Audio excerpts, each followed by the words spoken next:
Senate investigators plan to question Jared Kushner, President Trump's son-in-law and a close advisor, as part of their broad inquiry into ties between Trump associates and Russian officials or others linked to the Kremlin, according to administration and congressional officials. The White House counsel's office was informed this month that the Senate Intelligence Committee, which is investigating Russian interference in the 2016 presidential election, wanted to question Mr. Kushner about meetings he arranged with the Russian ambassador, Sergei Kislyak, according to the government officials. The meetings included a previously unreported sit-down with the head of Russia's state-owned development bank. Until now, the White House had acknowledged only an early December meeting between Mr. Kislyak and Mr. Kushner, which occurred at Trump Tower and was also attended by Michael T. Flynn, who would briefly serve as the national security advisor. Later that month, though, Mr. Kislyak requested a second meeting, which Mr. Kushner asked a deputy to attend in his stead, officials said.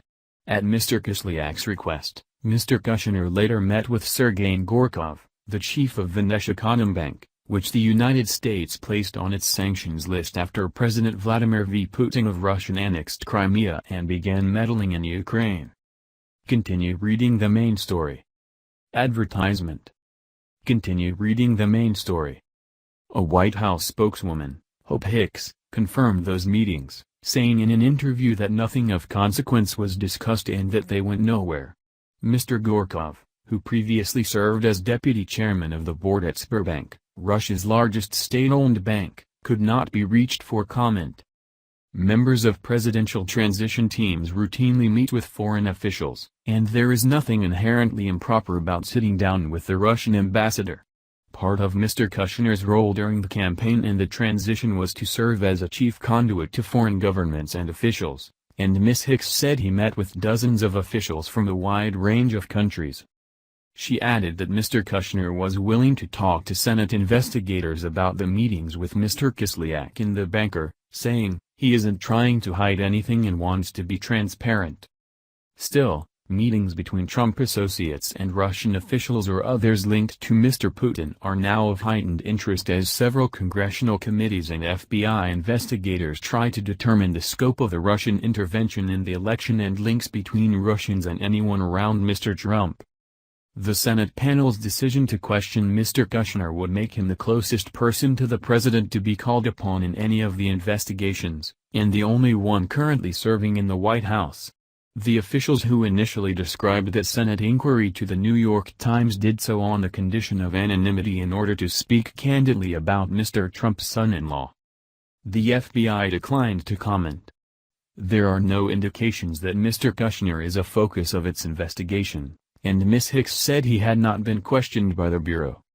Mr. Kislyak's contacts with Trump administration officials have proved problematic. Mr. Flynn was fired for misleading Vice President Mike Pence about the nature of the conversations he had with the Russian envoy, claiming he had not discussed the sanctions against Russia when communications intercepts showed he had.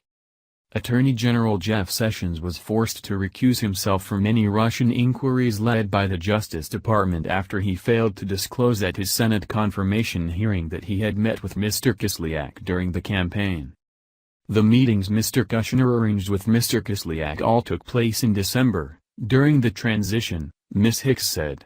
Mr. Kushner attended the initial meeting with Mr. Kislyak to explore whether a channel could be set up between the Russian government and the incoming administration to improve relations between the United States and Russia, Ms. Hicks said. They also discussed how the United States and Russia could cooperate on issues in the Middle East, an area Mr. Kushner has been deputized to take the lead on, she said. Mr. Kislyak asked for a second meeting to deliver a message, Ms. Hicks said. Mr. Kushner sent Avram Berkowitz, a White House aide and longtime associate. At that session, Mr. Kislyak told Mr. Berkowitz that he wanted Mr. Kushner to meet Mr. Gorkov, the Russian banker, Ms. Hicks said. As the head of Bank, Mr. Gorkov presides over a bank whose supervisory board is controlled by members of Mr. Putin's government, including Prime Minister Dmitry Medvedev.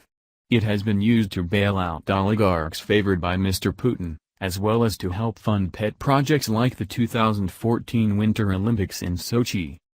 Around the time the Russian ambassador asked that Mr. Kushner meet with Mr. Gorkov, American intelligence agencies were concluding that Russian spies, acting on the orders of Mr. Putin, had sought to sway the election by hacking political targets, like the Democratic National Committee, and passing stolen emails to WikiLeaks.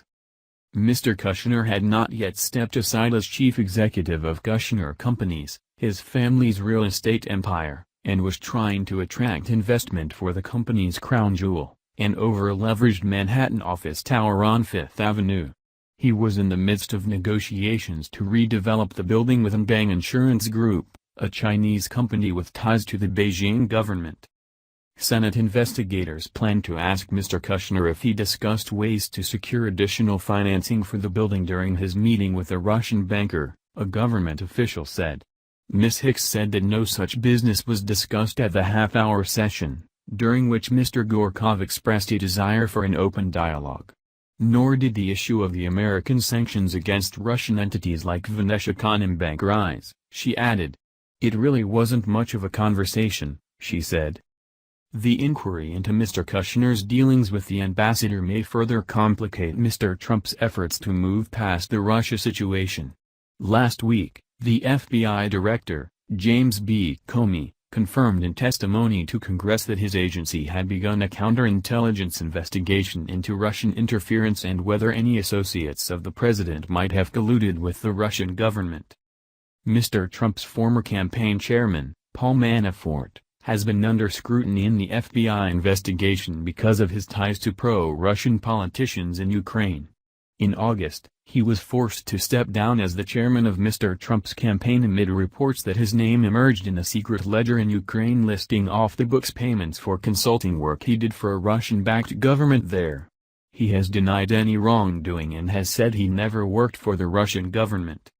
Other Trump associates who have been drawn into the FBI investigation include Roger J. Stone Jr., a longtime Republican operative who has acknowledged contacts with Guccifer 2.0, the mysterious online figure that is believed to be a front for Russian intelligence officials, and Carter Page, a former foreign policy advisor to the campaign who has done extensive business in Russia.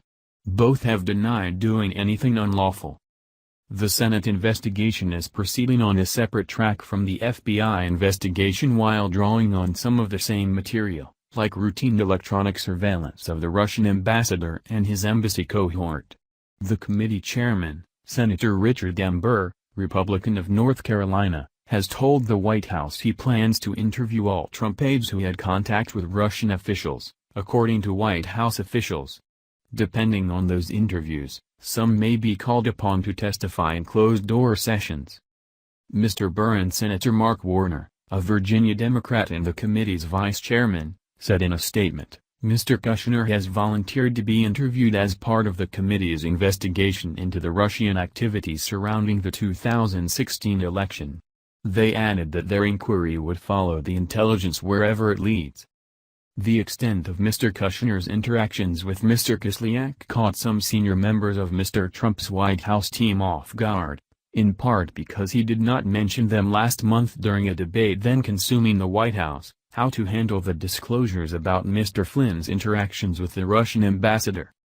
Ms. Hicks said that Mr. Trump had authorized Mr. Kushner to have meetings with foreign officials that he felt made sense, and to report back to him if those meetings produced anything of note.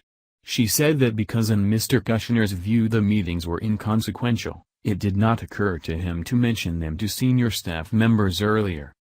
There was nothing to get out in front of on this, she said.